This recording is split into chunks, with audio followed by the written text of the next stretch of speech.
Hello friends, good morning everyone. आप सभी का स्वागत है विशेष फिजिक्स की ऑनलाइन क्लास में। तो अपना जो यूनिट नंबर फर्स्ट थी वो पहले अपन ने कंप्लीट कर दी थी। उसके बाद अपन ने यूनिट नंबर सेकंड में आपके दो चैप्टर थे। तो एक चैप्टर अपन ने कंप्लीट कर दिया था, उसके में ब्लॉच थ्योरम की थी, क्रॉनिंग-पेनी मॉडल किया था, उसमें इफेक्टिव मास किया था और ब्रिलियन जोन से रिलेटेड सारे कंसेप्ट किए थे। अब अपन बात करते हैं आज नए चैप्टर की। नए चैप्टर का है आपका यूनिट नंबर सेकंड का। ये छोटा सा चैप्टर है, ज़्यादा लेंथी नहीं है और ये चैप्टर आपने ऑलमोस्ट पढ़ा हुआ भी है, बिल्कुल नया भी नहीं है। तो आप चैप्टर का नाम है आपका क्या? सेमीकंडक्टर। क्या नाम है? सेमीकंडक्टर। सेमीकंडक्टर हिंदी में जिसे बोलते हैं अर्धचालक। क्या बोलते हैं? अर्धचालक। अब देखो, सबसे पहले बात करते हैं कि इसके बारे में अपन को समझना है कि ये यूनिट सेकंड का आपका नया चैप्टर है सेमीकंडक्टर, अर्धचालक। ये क्या होता है, इसमें क्या क्या प्रोसेस होता है, कैसे कुछ बैंड का निर्माण होता है। इसमें बहुत ही इंपॉर्टेंट कंसेप्ट आता है बैंड का निर्माण। तो बैंड का निर्माण कैसे होता है वो समझना अपन को। तो सबसे पहले बात करते हैं किसकी किसकी? अर्धचालक की। तो सबसे पहले अर्धचालक की बात करने से पहले मैं ले चलता हूँ आपको न्यूक्लियस, नाभिक के फिजिक्स पे। तो आप जानते हो कि जो न्यूक्लियर या कोई भी एक परमाणु होता है, कोई भी परमाणु किससे मिलकर बना होता है? वही परमाणु आप जानते हो, कोई भी एटम होता है वो किससे मिलकर बना होता है? वही हो गया अपने पास इलेक्ट्रॉन हो गया, प्रोटॉन हो गया, न्यूट्रॉन हो गया। यानी क्या होता है, आपके पास कोई नाभिक होता है। तो मान लिया कि ये कोई नाभिक था। क्या था? आपके पास कोई नाभिक था। इसके ऊपर क्या था? इसके अंदर क्या था? प्रोटॉन प्लस का न्यूट्रॉन था। उसके ऊपर क्या कहता है? इलेक्ट्रॉन थे। वो अलग अलग कक्षाओं में क्या लगाते हैं? यहाँ पे वृत्ताकार चक्कर लगाते हैं। क्या करते हैं? इलेक्ट्रॉन अलग अलग वृत्ताकार कक्षाओं में चक्कर लगाते हैं। तो इन्हीं जब ये इलेक्ट्रॉन चक्कर लगाते हैं, मान लेता हूँ मैं यहाँ पे 2 इलेक्ट्रॉन है, यहाँ पे 2 इलेक्ट्रॉन है, यहाँ पे ज़्यादा है, मान लिया मैंने ज़्यादा है। इसके बाद मान लिया कि यहाँ पे मैंने 2 इलेक्ट्रॉन है। अब मैं यहाँ पे कह सकता हूँ कि नाभिक से जो क्लोज्ड पैक्ड यानी जो ज़्यादा स्थिर रूप से बंधा हुआ होगा वो इलेक्ट्रॉन कौन सा होगा? यानी जो नाभिक के पास होगा वो क्या होगा? उसको स्थिर रूप से बांध के रखेगा। जो नाभिक से जैसे जैसे अपन दूरी बढ़ाते जाएंगे तो वो इलेक्ट्रॉन क्या करेगा? उसकी जो बंध की स्ट्रांगनेस है वो क्या करेगा? कम करेगा। यानी वो क्या होता जाएगा? वीक होता जाएगा। यदि मैं एक परमाणु ये है, यदि दूसरे परमाणु को और पास लाऊं तो सबसे पहले इलेक्ट्रॉन कौन सा क्रिया करेगा? वहां पे जो अपने पास बाह्य कक्षक में है वो दूसरे के साथ क्या करेगा? इंटरेक्शन करेगा। वो दूसरे के साथ क्या करेगा? क्रिया करेगा। तो अपन कह सकते हैं कि जो ये बैंड का निर्माण होता है वो भी इसी बेस पे होता है। आपने नाम सुना होगा संयोजी इलेक्ट्रॉन। क्या? संयोजी इलेक्ट्रॉन। संयोजी इलेक्ट्रॉन किसे कहते हैं? या फिर आपने नाम सुना होगा केमिस्ट्री में संयोजिकता।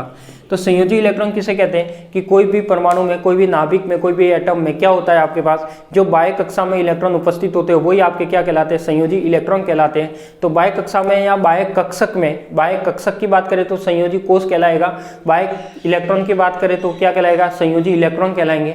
तो इन संयोजी इलेक्ट्रॉन के कारण क्या होता है? आपका एक चालन बैंड का या संयोजी बैंड का निर्माण होता है। कैसे? मान लिया, एक एग्जांपल देके समझते हैं इसको। तो सबसे पहले ये कंसेप्ट तो आपको पता है कि जब सबसे पहले जो इलेक्ट्रॉन क्रिया करेगा वो क्या करेगा? ये जो बाह्य कक्षक वाले जो इलेक्ट्रॉन है वही सबसे पहले क्या करते हैं? दूसरों के साथ इंटरेक्शन करते हैं और बैंड का निर्माण करते हैं। तो देखो ये क्रिया कैसे करेगा उसकी बात करते हैं। मान लो आपके पास क्या है, कोई एग्जाम्पल ले लेते हैं सिलिकॉन। सिलिकॉन का आप इलेक्ट्रॉनिक इंजीनियर जानते हो कितना? परमाणु क्रमांक कितना? 14। ठीक है।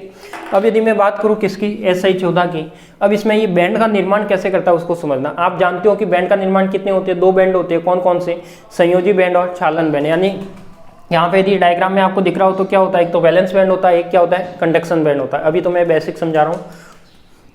ये क्या है आपका? SI14। इसका इलेक्ट्रॉनिक न्यूक्लियस लिखो तो 1s2, 2s2, 2p6, 3s2 और 3p2। यही होगा। 10 और 2 4 14। तो यार कितना होगा इसमें? अब जो बाह्यतम कोष के इलेक्ट्रॉन कहलाएंगे वो कौन से कहलाएंगे? ये वाले कहलाएंगे। यानी जो बाह्यतम इलेक्ट्रॉन या बाह्यतम कक्ष में जो इलेक्ट्रॉन है वो कितने हैं आपके पास? बाह्यतम कक्ष में जो इलेक्ट्रॉन है वो कितने हैं आपके पास? टोटल 4। 2 इसके और 2 इसके। अब इसमें जो बाह्यतम कक्ष में मैक्सिमम इलेक्ट्रॉन की संख्या हो सकती है वो कितनी हो सकती है? तो मैं यहाँ पे लिख सकता हूँ कि बाह्य कक्षा में मैक्सिमम इलेक्ट्रॉन की संख्या। तो मैक्सिमम इलेक्ट्रॉन की संख्या कितनी हो सकती है बताऊं? मैक्सिमम इलेक्ट्रॉन की संख्या S में कितने आते हैं? 2, P में कितने आते हैं? 6। यानी टोटल कितने हो सकते हैं? 8। अब यहाँ पे देखो, यहाँ पे जब इलेक्ट्रॉन भरे हुए तो कितने आपके पास? 4। और यहाँ पे जो इलेक्ट्रॉन मतलब जो खाली है वो कितने आपके पास? 4। यानी इसमें टोटल कितने आ सकते थे? 8 आ सकते थे। बट आए कितने आपके पास? 4। तो मैं कह सकता हूँ कि जो ये संयोजी इलेक्ट्रॉन है इसमें 2 बैंड का निर्माण कर लेते। क्यों? क्योंकि ये क्या है आपके पास? मान लो कि मैं 3s2 की बात करता हूँ। ये 3s हो गया, ये आपका क्या हो गया? 3p हो गया। क्या हो गया 3p2 हो गया। अब इसमें आप जानते हो कि इसमें ये मेरा पूर्ण रूप से भरा हुआ है, कोई दिक्कत नहीं है। इसमें क्या है, मुझे एक एक ही भरा हुआ है, क्या है एक एक ही भरा हुआ है। अब ये बाकी एक एक है वो क्या है, खाली है। एक तो ये वाला ही रूम पूरा खाली है, ये खाली है और ये खाली है। तो अब इसमें देखो बैंड का निर्माण कैसे होगा, यहाँ पे दो बैंड का निर्माण करेंगे। ये कैसे करेगा, मान लो कि आपके पास कोई ऐसा एक, मैं एनर्जी से बनाता हूँ कि इसमें टोटल आपके पास कितने इलेक्ट्रॉन है। देखो इसमें 3s में 2 है, यानी 2 और 2 कितने, 4 इलेक्ट्रॉन है। कितने हो जाएंगे, 4 हो जाएंगे, यानी 3s में 2 और 3p में 2। एक बैंड मैंने ये मान लिया, ठीक है, कि ये एक स्ट्रक्चर ये है कि यहाँ पे कितने बैंड आ रहे हैं, 3s2 और 3p2, यानी एक संरचना ये आ रही है। दूसरी क्या आ रही है, जो इसके ऑपोजिट, मतलब इसमें जो मैक्सिमम इलेक्ट्रॉन बनने की संख्या थी, दूसरा स्ट्रक्चर मान लिया, वो कितना आ रहा है 3s2 और 3p6, यानी ये इसमें क्या मैक्सिमम इलेक्ट्रॉन बनने की संख्या कितना आ रहा है, ये आ रहा है। अब मैं यहाँ पे कह सकता हूँ कि यहाँ पे मैंने 2 स्ट्रक्चर बनाए आपको। अब जैसे जैसे मैं यदि इसका टेम्परेचर बढ़ाता हूँ, जो भी एटम था, जो भी परमाणु था, यदि उसका मैं टेम्परेचर बढ़ाता हूँ तो ये इलेक्ट्रॉन क्या करेंगे, पहले इलेक्ट्रॉन कहाँ थे, 3s2 से 3p2 में थे। अब हो सकता है वो इलेक्ट्रॉन कहाँ जाएंगे आपके पास, यहाँ से ले जाके कहाँ जाएंगे, ऊपर वाले कक्षक में पहुँचेंगे। हो सकता है वो ये इलेक्ट्रॉन यहाँ से हट के कहाँ आ जाए, यहाँ आ जाए, यहाँ आ जाए, यानी इसमें चेंजेज होगा। यानी जैसे जैसे अपन टेम्परेचर बढ़ाएंगे, जैसे जैसे एनर्जी बढ़ाएंगे, तो इलेक्ट्रॉन का जो कंडीशन है, इलेक्ट्रॉन की स्थिति है, वो क्या होगी, चेंज होगी। और वो जाएंगे कितने समय तक जाएंगे, ये नीचे वाला जो कहलाता है, ये क्या कहलाता है, ये अपन कहते हैं संयोजी बैंड। क्या कहते हैं, संयोजी बैंड। क्या कहते हैं इसे, संयोजी बैंड। संयोजी बैंड या फिर वैलेंस बैंड। इसको क्या कहते हैं अपन, चालन बैंड। इसको क्या कहते हैं अपन, चालन बैंड या कंडक्शन बैंड। तो इस तरीके से हो जाएगा आपका संयोजी बैंड, और ये क्या हो जाएगा आपका चालन बैंड। तो इस तरीके से कह सकते हैं कि जो बाह्यतम कक्षा में जो इलेक्ट्रॉन है, उसी की वजह से अपने पास 2 तरह के बैंड बनते हैं, संयोजी बैंड, कंडक्शन बैंड। अब इन्हीं बैंड के बेस पे आधार पर मैं 3 पदार्थ डिफाइन करूंगा। कौन कौन से, चालक, कंडक्टर, दूसरा कुचालक, इंसुलेटर, तीसरा अर्धचालक। तो अपन का जो चैप्टर है मेन है अर्धचालक के बेस पे है। तो अपन सबसे पहले उसको जानने के लिए सबसे पहले इसमें बैंड का कंसेप्ट है वो भी ध्यान में रखना होगा अपन को। तो अपन एक एक करके ये आपको समझ में आ गया होगा कि ये बैंड का निर्माण कैसे करते हैं। जो बाह्यतम कक्षा में इलेक्ट्रॉन होते हैं वो एक बैंड का नीचे वाले तल का निर्माण करेगा। और इसमें ध्यान रखना, जो बैंड भरा हुआ रहेगा, भरा हुआ कौन सा रहेगा, ये जो संयोजी बैंड है वो क्या रहेगा, भरा हुआ रहेगा। क्यों, ये हमेशा भरा हुआ क्यों रहता है, क्योंकि आप जानते हो इसमें जितने भी बाह्यतम कक्षा में इलेक्ट्रॉन आएंगे वो कहाँ रहेंगे, इस वाले में रहेंगे, इसलिए ये क्या रहता है, पूर्ण रूप से भरा हुआ रहता है। बल्कि जो चालन बैंड है, अब चालन बैंड में क्या है आपके पास, चालन बैंड में ये क्या स्थिति आपकी खाली है, यानी ये हमेशा क्या रहता है, खाली रहता है। अब ये खाली रहता है तो इसका इसमें इलेक्ट्रॉन नहीं जाते क्या, नहीं, इसमें इलेक्ट्रॉन जाते हैं। कब जाते हैं, जब इसकी चालकता को बढ़ाया जाए, जब इसके टेम्परेचर को बढ़ाया जाए, जब इसकी एनर्जी दी जाए, तो ये इलेक्ट्रॉन क्या करेंगे, यहाँ से यहाँ तक जाएंगे। पर कितने समय के लिए, 10⁻⁻8 सेकंड के लिए। कितने समय के लिए, 10⁻⁸ सेकंड के लिए। तो वो जब बात आएगी उसके अपन बात करेंगे। तो इसमें आपको पता लग गया कि जो चालन बैंड और संयोजकता बैंड का निर्माण होता है कहाँ से होता है आपके पास, बाह्यतम कक्षा में जो भी इलेक्ट्रॉन होते हैं या बाह्यतम कक्ष में जो भी आपके पास संरचना होती है उसी से क्या होता है, 2 तरह के बैंड का निर्माण होता है। ठीक है, अब ये जो बैंड के निर्माण होता है, इन बैंड के निर्माण में के बीच में यानी 2 बैंड होते हैं, 2 बैंड के बीच में एक वर्जित ऊर्जा अंतराल रहता है जिसे अपन डेल ईजी से व्यक्त करते हैं, उसको वो भी आपको ध्यान में रखना है। ठीक है, तो एक एक करते हुए अपन पहले इसको थ्योरी को लिखते भी है और आपको समझाते हुए आगे चलते हैं। ठीक है, तो सबसे पहले तो आपको क्या लिखना है, आपको ये वाला टॉपिक नहीं लगाना है। सबसे पहले मैं इसका कुछ थोड़ा सा बेसिक बता देता हूँ, वो लिखिए। तो उसके बाद आप नया लिखना, फिर उसके बाद ये टॉपिक लगाना, अपन अलग अलग करके डिफाइन करेंगे। तो सबसे पहले लिख लीजिए ऊर्जा बैंड की अवधारणा, ऊर्जा स्तर या बैंड की अवधारणा, ऊर्जा स्तर या बैंड की अवधारणा, इसी का सब टॉपिक है, ऐसा ही मानो। ऊर्जा स्तर या बैंड की अवधारणा।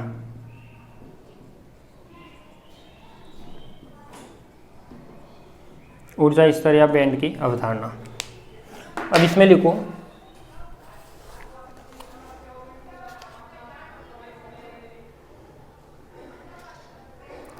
कि एक परमाणु में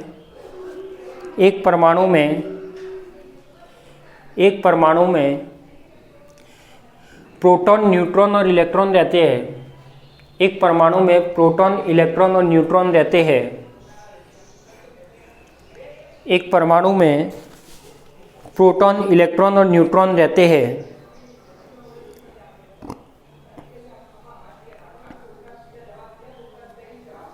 और यह इलेक्ट्रॉन नाभिक के चारों ओर वृत्ताकार कक्षा में चक्कर लगाते हैं और यह इलेक्ट्रॉन नाभिक के चारों ओर वृत्ताकार कक्षा में चक्कर लगाते हैं।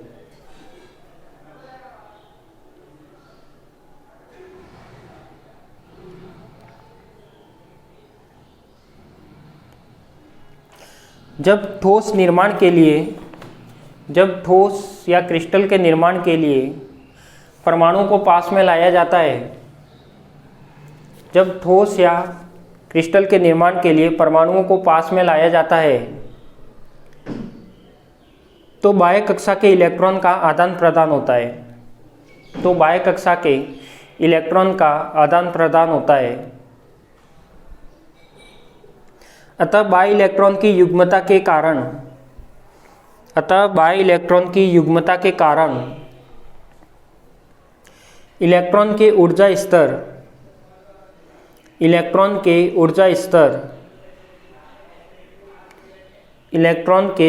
स्तर एक दूसरे के साथ विलय होकर ऊर्जा बैंड का निर्माण करते हैं। एक दूसरे में विलय होकर ऊर्जा बैंड का निर्माण करते हैं।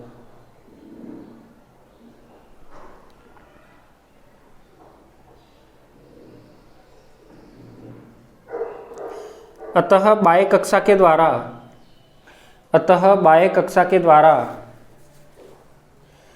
संयोजी बैंड का निर्माण होता है।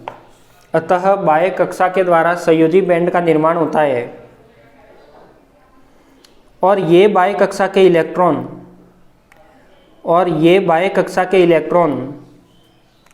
कुछ ऊर्जा प्राप्त कर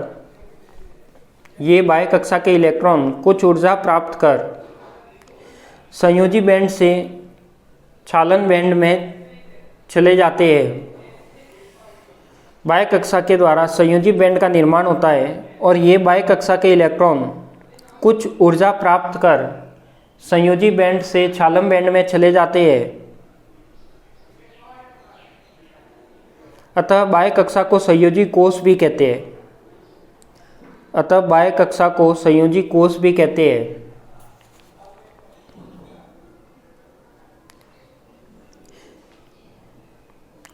संयोजी बैंड तथा चालन बैंड के मध्य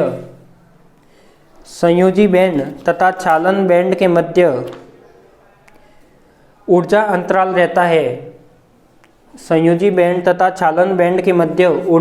रहता है और इस ऊर्जा अंतराल को वर्जित ऊर्जा अंतराल कहते हैं।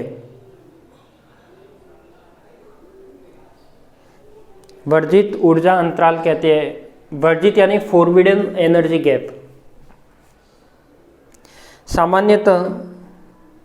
सामान्यतः चालन बैंड पूर्णतः खाली होता है,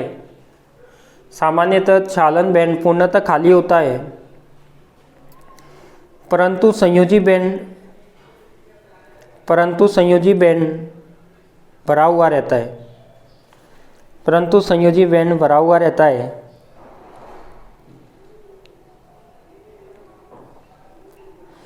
अतः संयोजी बैंड का इलेक्ट्रॉन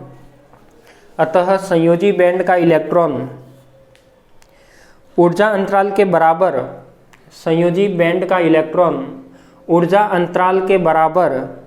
ऊर्जा प्राप्त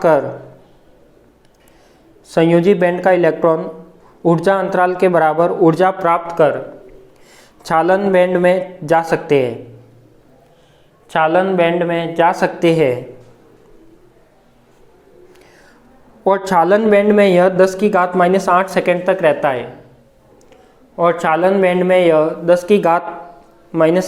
तक रहता है। इसके पश्चात वह ऊर्जा बह कर पुनः संयोजी बैंड में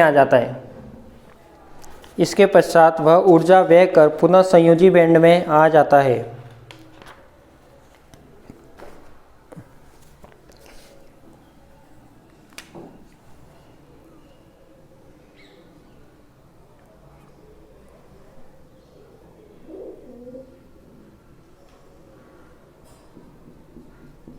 ये देखो मैं डायग्राम बना रहा हूँ, इस टाइप का कोई सिंपल सा डायग्राम बना देना। ये तो कौन सा होगा आपका संयोजी बैंड जो क्या है पूरा भरा हुआ है। ये कौन सा होगा चालन बैंड या कंडक्शन बैंड, वैलेंस बैंड, और ये नीचे वाला तो होगा वैलेंस बॉन्ड, और ये क्या होगा आपका कंडक्शन बैंड। और इसके बीच में जो रहता है वो क्या रहता है, डेल ईजी रहता है, यानी अपन जिसे बोलते हैं फोरबिडन एनर्जी गैप। क्या बोलते हैं, फोरबिडन एनर्जी गैप। और अपन जानते हैं जो मैंने समझाया वही लिखाया है कि संयोजी बैंड में क्या रहता है, इलेक्ट्रॉन भरे हुए रहते हैं। जब इनकी एनर्जी को बढ़ाया जाता है तो इलेक्ट्रॉन कहाँ जंपिंग करेंगे, क्षालन बैंड में, कुछ ऊर्जा को लेकर कहाँ जाएंगे, क्षालन बैंड में जाएंगे। 10⁻⁸ सेकंड तक ठहरता है, उसके बाद वापस ऊर्जा को बह करके वापस कहाँ जाता है, वो नीचे जाता है। यानी वो एक साम्यावस्था या उसके ग्राउंड स्टेट में रहना ज़्यादा पसंद करेगा। तो इस तरीके से इसके बैंड का निर्माण होता है। तो ये वाला एक डायग्राम बना दीजिए, जो ये वाला डायग्राम है इसको बना दीजिए, ग्रीन वाला जो आपको दिख रहा है। इसके बाद मैं क्या करता हूँ, जो सिलिकॉन को अपन ने एक ऊर्जा के फॉर्म में माना है, एक एग्जांपल को समझते हुए लिखेंगे इसके बारे में।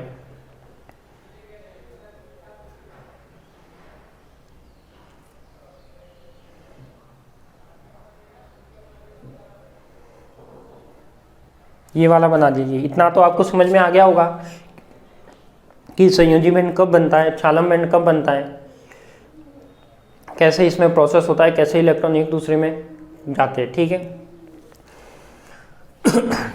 बना दिया होगा। फिर लिखिए, ऊर्जा बैंड को समझने के लिए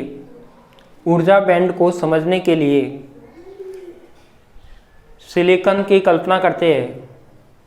ऊर्जा बैंड को समझने के लिए सिलिकॉन की कल्पना करते हैं, जिसका इलेक्ट्रॉनिक विन्यास देखो, इलेक्ट्रॉनिक विन्यास यहाँ लिखा हुआ है, बोर्ड पे आप लिख लो।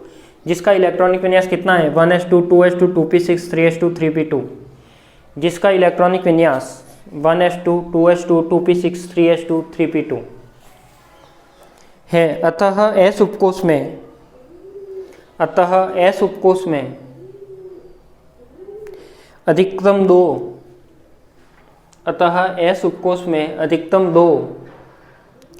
तथा p उपकोष में अधिकतम 6 इलेक्ट्रॉन रह सकते हैं। अतः s उपकोष में अधिकतम 2 तथा p उपकोष में अधिकतम 6 इलेक्ट्रॉन रह सकते हैं। अतः SI की बाह्य कक्षा में अधिकतम 8 इलेक्ट्रॉन रह सकते हैं। अतः SI की बाह्य कक्षा में अधिकतम 8 इलेक्ट्रॉन रह सकते हैं।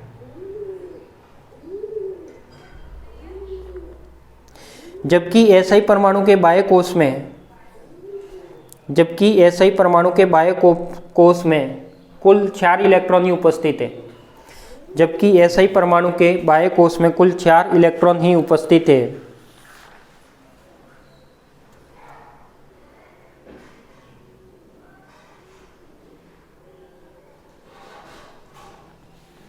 अतः यहाँ पर S उपकोष की अवस्था पूर्णतः भरी हुई है। अतः यहाँ पर S उपकोष की अवस्था पूर्णतः भरी हुई है तथा P उपकोष की अवस्था में 2 इलेक्ट्रॉन ही भरे हुए हैं। P उपकोष की अवस्था में 2 इलेक्ट्रॉन ही भरे हुए हैं। अतः S तथा P उपकोष के लिए अलग अलग ऊर्जा अवस्था बनेगी।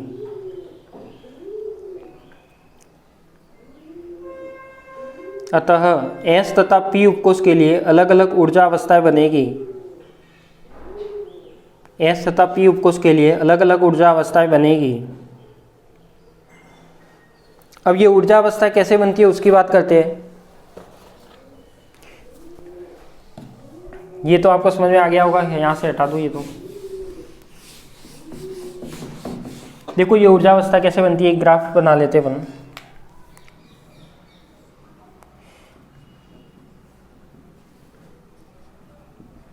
अंतर परमाणविक दूरी जानते हो क्या होती है। तो यहाँ पे मैं बात करता हूँ सबसे पहले S अवस्था में। तो देखो S अवस्था में क्या है आपका 2n और 2n है। क्या है 2n और 2n, यानी 2 इलेक्ट्रॉन है वो भी क्या पूर्ण रूप से भरे हुए हैं। तो इसको मैं ऐसे बना सकता हूँ, ठीक है। उसके बाद मैं कौन सी अवस्था की बात कर रहा हूँ, उसके बाद मैं बात करता हूँ पी अवस्था की। अब देखो पी अवस्था में क्या है आपके पास 2n इलेक्ट्रॉन तो क्या है भरे हुए हैं, बट कि 4n क्या है आपके पास खाली है, क्या है 4n खाली है।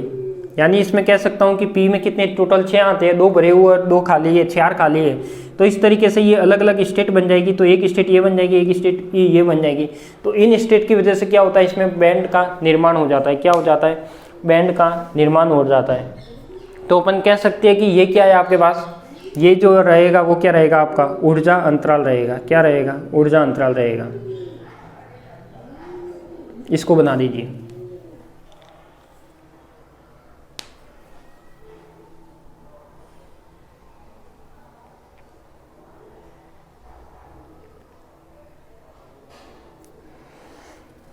इसको बना दीजिए, या फिर आप इसमें ऐसे भी लिख सकते हो टोटल कितने आएंगे इसमें। यदि मैं इसके टोटल की बात करूं तो देखो इसमें टोटल कितने आते हैं 2n, तो देखो 2n था तो 2n पूर्ण रूप से भरा हुआ है। इसमें टोटल कितने हैं 2n ही, बट आते कितने टोटल 6n मैक्सिमम तो इसमें मैक्सिमम 2n आते हैं जो भरे हुए हैं, इसमें मैक्सिमम कितने आते हैं 6n आते हैं। इसकी वजह से इसमें क्या होता है, अलग अलग स्टेट में ऊर्जा अंतराल उत्पन्न हो जाता है। इसी ऊर्जा अंतराल के बेस पे अपन क्या करते हैं, 3 तरह के पदार्थ को डिवाइड करते हैं। कौन कौन से, क्षालक, कुछालक और अर्धचालक। तो वो किसके बेस पे रहता है, इसी के बेस पे रहता है। ये बनाओ फिर लिखते हैं आगे।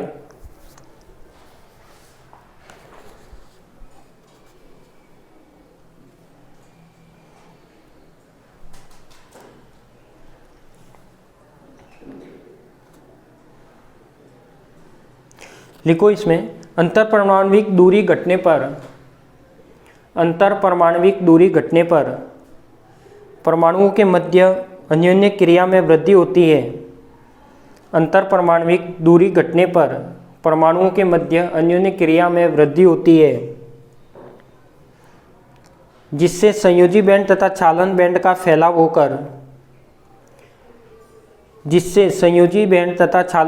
फैलाव होकर दो बैंड का निर्माण हो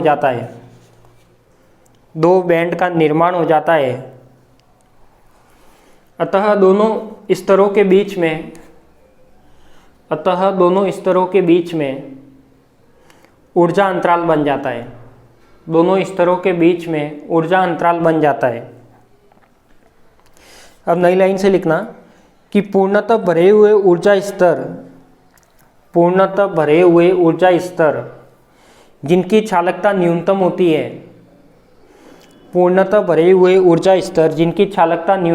है संयोजी बैंड कहलाता है। पूर्णतः भरे हुए ऊर्जा स्तर जिनकी चालकता न्यूनतम होती है संयोजी बैंड कहलाता है।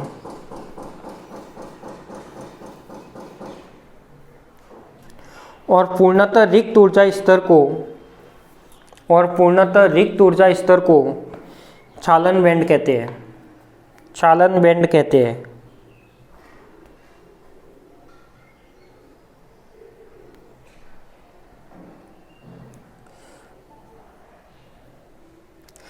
अतः तथा दोनों बैंड के मध्य अंतराल को या ऊर्जा अंतराल को वर्जित ऊर्जा अंतराल फॉरबिडन एनर्जी गैप कहलाता है।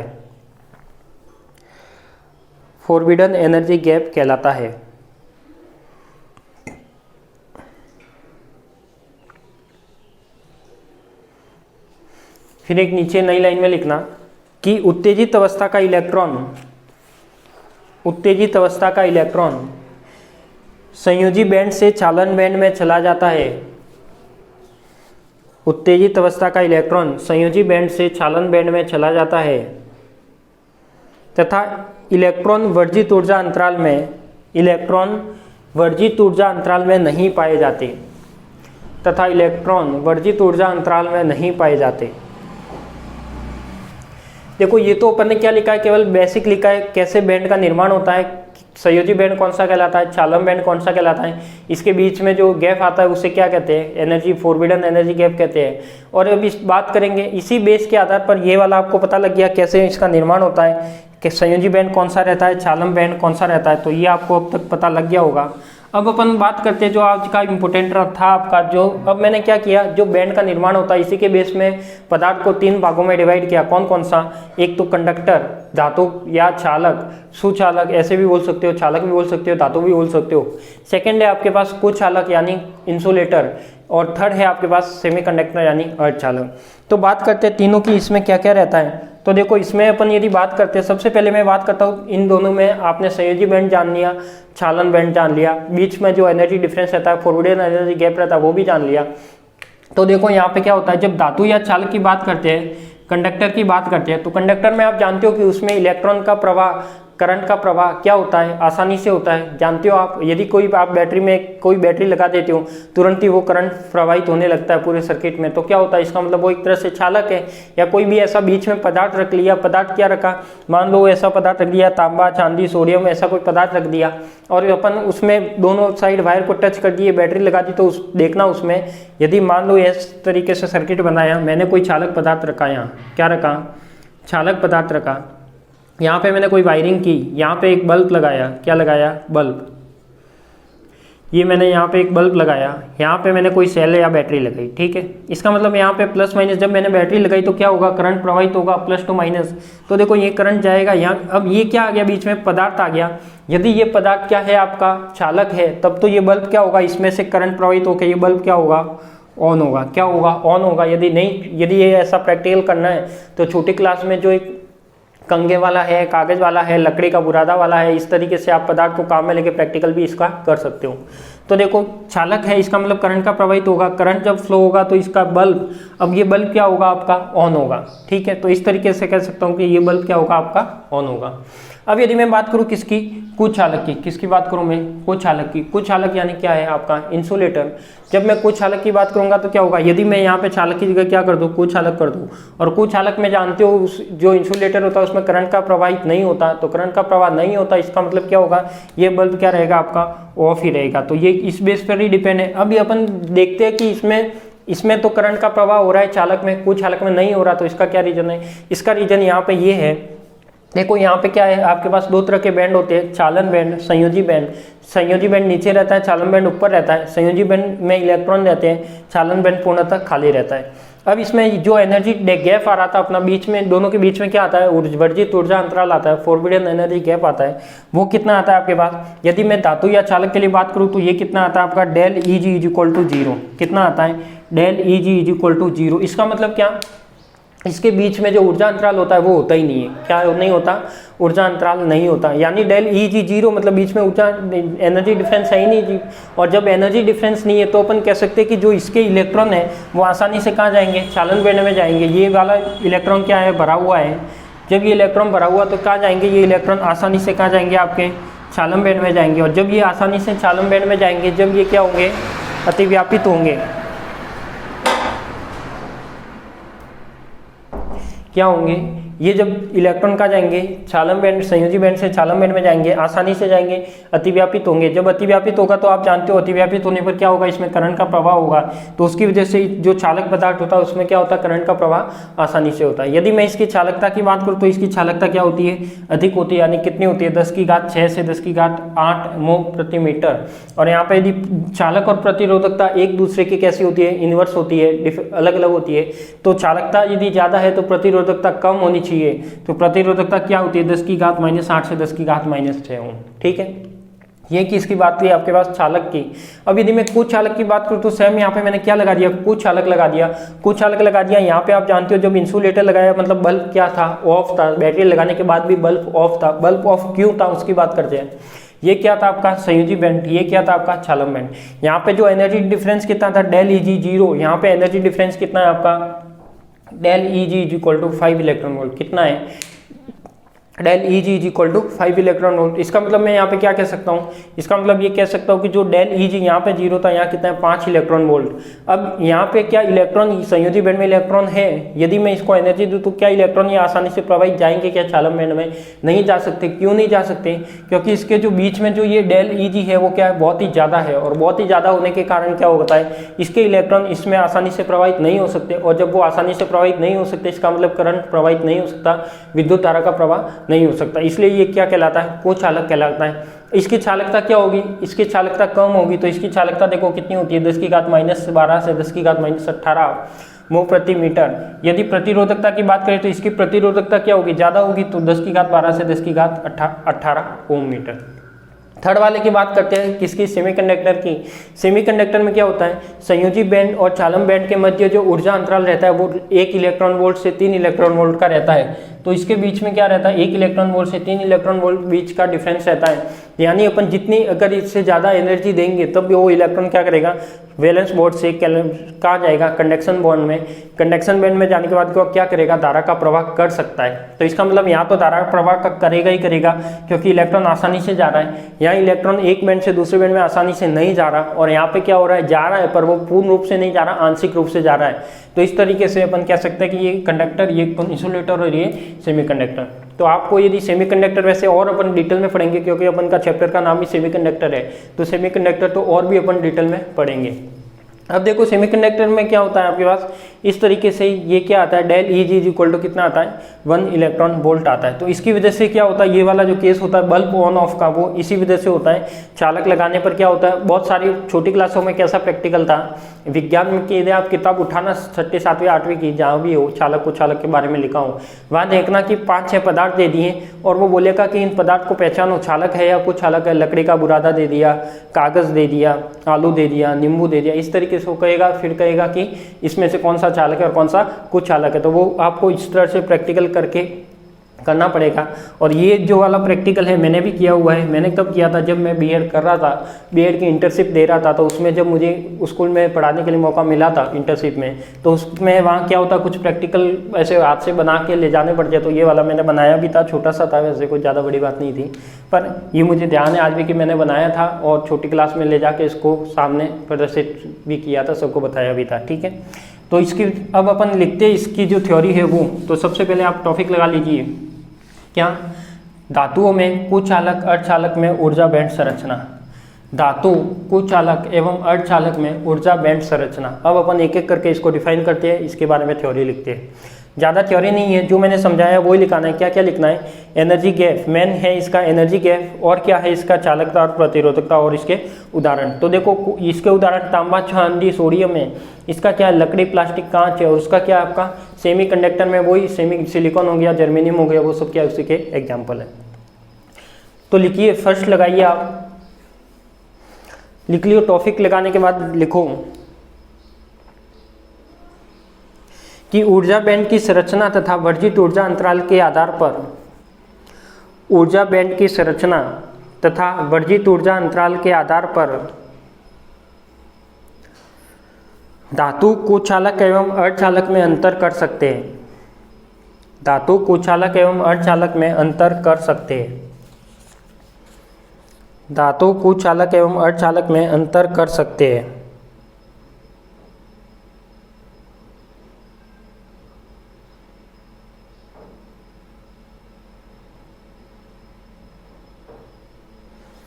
फिर लिखो फर्स्ट, धातु सुचालक या चालक या फिर कंडक्टर। फर्स्ट पॉइंट लगाओ, धातु या सुचालक या चालक या कंडक्टर। इसमें लिखो, इस प्रकार के ठोस में संयोजी तथा चालन ऊर्जा बैंड में, इस प्रकार के ठोस में संयोजी तथा चालन ऊर्जा बैंड में परस्पर अतिव्यापन होता है, परस्पर अतिव्यापन होता है, और इनमें वर्जित ऊर्जा अंतराल नहीं पाया जाता, और इनमें वर्जित ऊर्जा अंतराल नहीं पाया जाता। ब्रैकेट में लिख लेना del E G is equal to 0, bracket में लिखना del E G is equal to 0।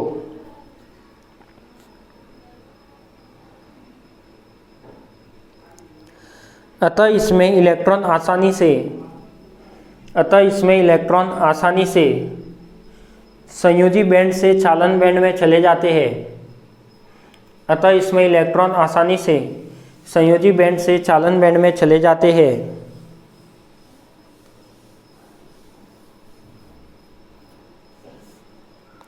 अतः बिना किसी ऊर्जा प्राप्ति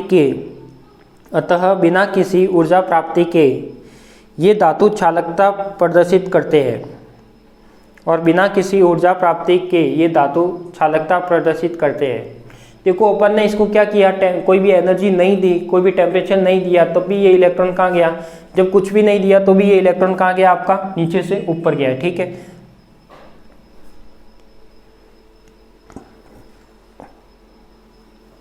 इन्हें सुचालक कहते हैं, इन्हें सुचालक कहते हैं, इन्हें सुचालक या कंडक्टर कहते हैं।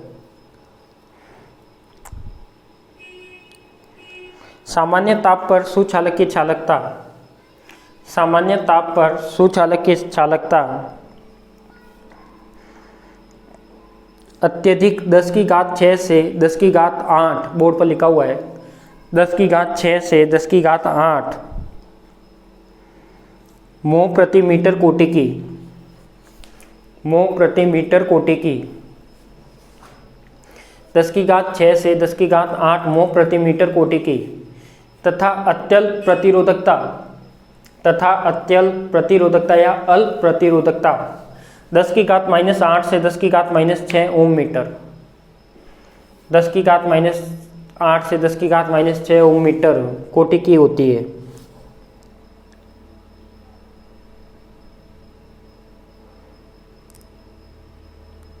उदाहरण लिख लो, तांबा, चांदी, सोडियम और आदि करके छोड़ दो। बोर्ड एग्जाम्पल लिखा हुआ है तांबा, चांदी, सोडियम। और ये वाला जो डायग्राम है ये बना दो, चालन बैंड, संयोजकता बैंड, बीच के में क्या है, एनर्जी गैप जीरो, मतलब एनर्जी गैप क्या करना है आपको, जीरो, यानी एक दूसरे में अतिव्यापन शो करना है। ये वाला जो फर्स्ट वाला डायग्राम है वो बना दो।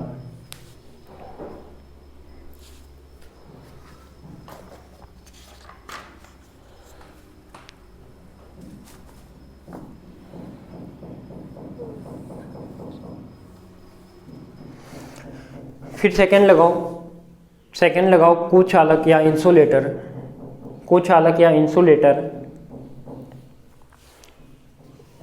इसमें लिखूं, इस प्रकार के पदार्थों में, इस प्रकार के पदार्थों में संयोजी बैंड तथा चालन बैंड के मध्य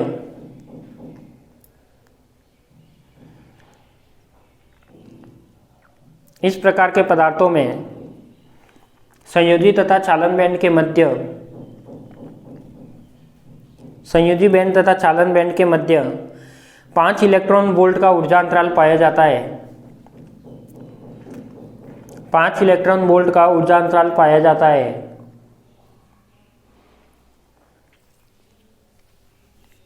पाँच इलेक्ट्रॉन वोल्ट का ऊर्जा अंतराल पाया जाता है।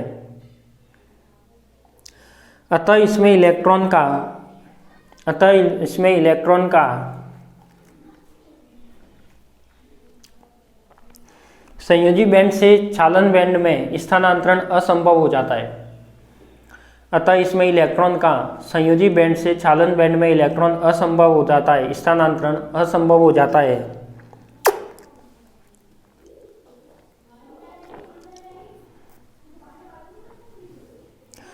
अतः सामान्य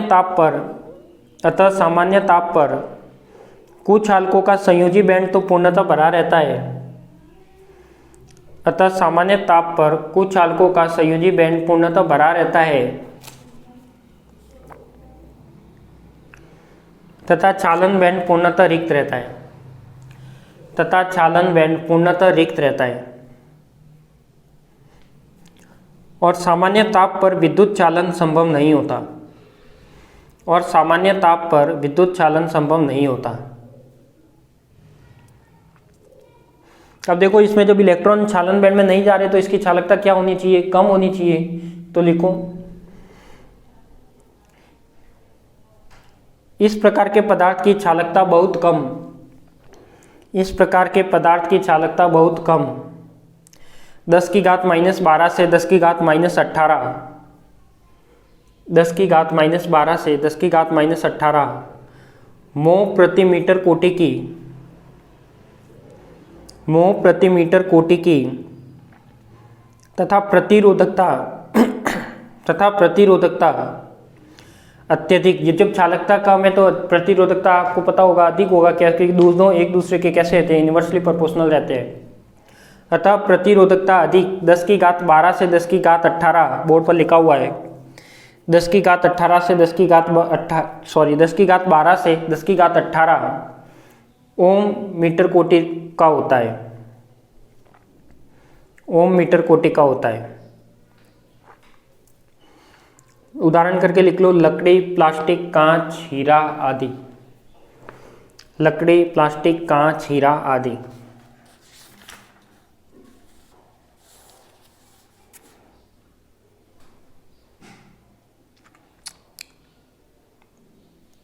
इसमें लिखो, फिर थर्ड लगाओ। सॉरी, इसमें ये डायग्राम भी बना देना, जो बोर्ड पर डायग्राम बना रखा है अपन ने, ये वाला, ये भी बना देना। ये EF इसमें क्या शो कर रहा है, EF के बारे में अभी नेक्स्ट क्लास में पढ़ेंगे अपन। वो शो कर रहा है क्या, फर्मी ऊर्जा तल को। क्या, फर्मी ऊर्जा तल। तो वो अपन अभी आगे पढ़ेंगे कि वो क्या होता है। फिर लिखो, थर्ड लिखो, अर्धचालक। थर्ड लिखो, अर्धचालक, सेमीकंडक्टर।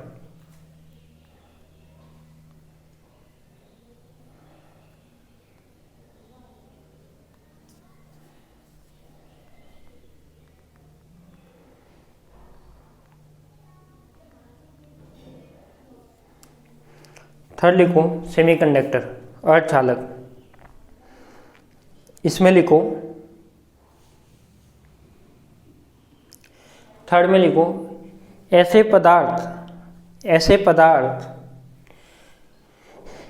पदार्थ जिनमें चालन बैंड तथा ऐसे पदार्थ जिनमें संयोजी बैंड तथा चालन बैंड के मध्य, ऐसे पदार्थ जिनमें संयोजी बैंड तथा चालन बैंड के मध्य ऊर्जा अंतराल 1 इलेक्ट्रॉन वोल्ट होता है। ऐसे पदार्थ या ऐसे ठोस जिनमें संयोजी बैंड तथा चालन बैंड के मध्य ऊर्जा अंतराल 1 इलेक्ट्रॉन वोल्ट होता है, 1 इलेक्ट्रॉन वोल्ट होता है।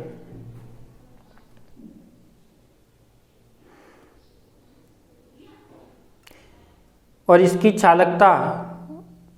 चालकता सुचालक व कुचालक के मध्य होती है। और इसकी चालकता सुचालक एवं कुचालक के मध्य होती है। और इसकी चालकता सुचालक एवं कुचालक के मध्य होती है।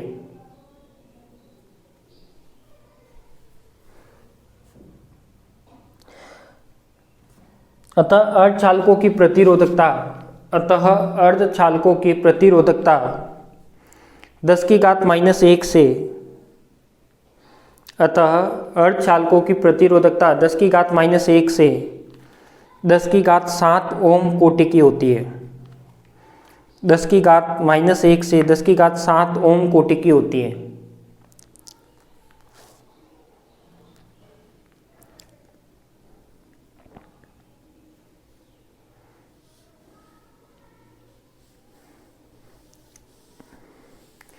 उदाहरण करके लिख लो, सिलिकॉन और जर्मेनियम। उदाहरण करके लिख लो, सिलिकॉन तथा जर्मेनियम।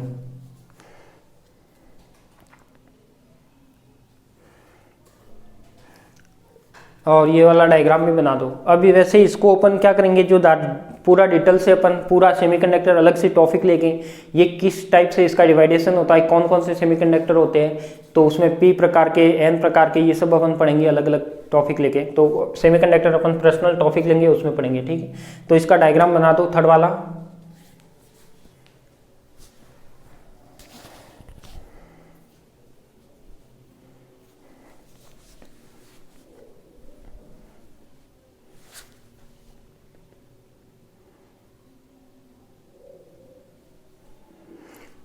तो आज आपने ये वाला समझ लिया, धातु में कुचालक, चालक और सुचालक के मध्य कैसे ऊर्जा बैंड बनते हैं, कैसे इसमें इलेक्ट्रॉन का ट्रांसफर होता है, कौन से ऊर्जा अंतराल में का मान किसमें कम होता है, किसमें ज़्यादा होता है। तो ये सब आप पढ़ चुके होते हैं। सेमीकंडक्टर का जो बेसिक है वो मैंने आज आपको बताया है। अब इसके नेक्स्ट क्लास में अपन बात करेंगे पर्सनल सेमीकंडक्टर की और डायरेक्ट इनडायरेक्ट बैंड गैप की। तो जो आपका सिलेबस है उस टॉपिक को जल्दी से जल्दी अब कवर करते हुए आगे बढ़ेंगे, ठीक है। तो आज के लिए इतना ही। आप सभी को धन्यवाद। मिलते हैं अपन नेक्स्ट क्लास में।